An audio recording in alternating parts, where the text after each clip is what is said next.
আসসালামু আলাইকুম।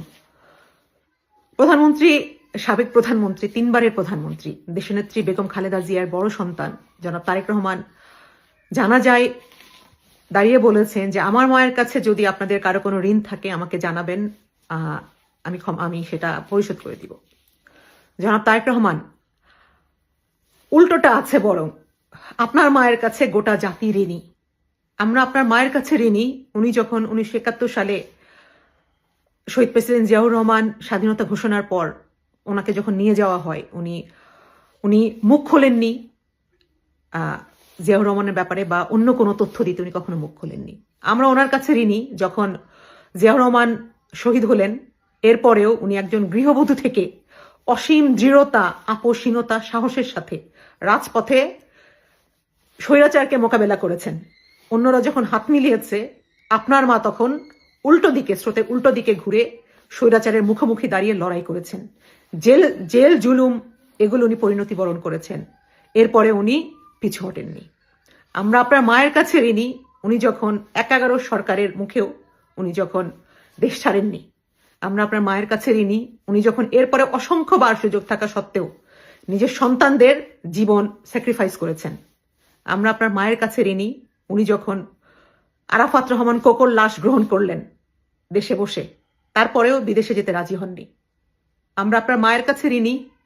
উনি যখন লন্ডনে ঘুরতে গেলেন আপনার কাছে সাথে, তারপরে উনি জানতেন যে দেশে ফিরলে ওনাকে জেল জুলুম এগুলি বরণ করতে হবে। এরপরে উনি দেশের মানুষের জন্য শুধুমাত্র জেল জীবন বেছে নিয়েছেন। আমরা আপনার মায়ের কাছে এরকম অসংখ্যভাবে ঋণী। আমরা আপনার মায়ের কাছে ঋণী। যখন আপনার মা উনি জানতেন যে হয়তো কোনো একটা ইলেকশন 14 বা 18 ইলেকশনে উনি দাঁড়ালে ওনাকে 100টি সিট দেয়া হবে, মন্ত্রী বানানো হবে, এরকম অফারও উনি পেয়েছিলেন। উনি সেটা গ্রহণ করেননি, কারণ উনি বিশ্বাস করতেন জনগণের মত প্রকাশ, নির্বাচন, গণতন্ত্র সবকিছুর উপরে, জনগণের মতামত, জনগণের স্বার্থ সবকিছুর উপরে। আমরা আপনার মায়ের কাছে ঋণী। উনি যখন মুখোমুখি দাঁড়িয়ে বলেছিলেন যে বিদেশে আমাদের কোনো প্রভু নেই, আমাদের বন্ধু আছে। উনি বারবার যখন বলেছেন এই দেশটা, এই দেশের করিডোর, এই দেশের কোনো কিছুই আমরা বিদেশিদের হাতে ছাড়তে দিব না।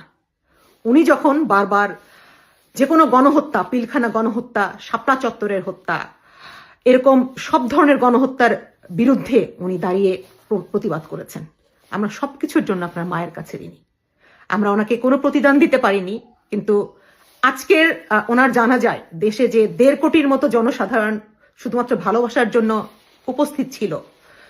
আমরা শুধু আশা করব আল্লাহ তাআলা যেন এই জিনিসটাকে আল্লাহ তাআলা যেন এর বিনিময়ে, এই দোয়ার বিনিময়ে আল্লাহ তাআলা যেন ওনার কবরের আযাব মাফ করে দেন, ওনাকে যেন জান্নাতের খুব ভালো একটা জায়গায় স্থান দেন।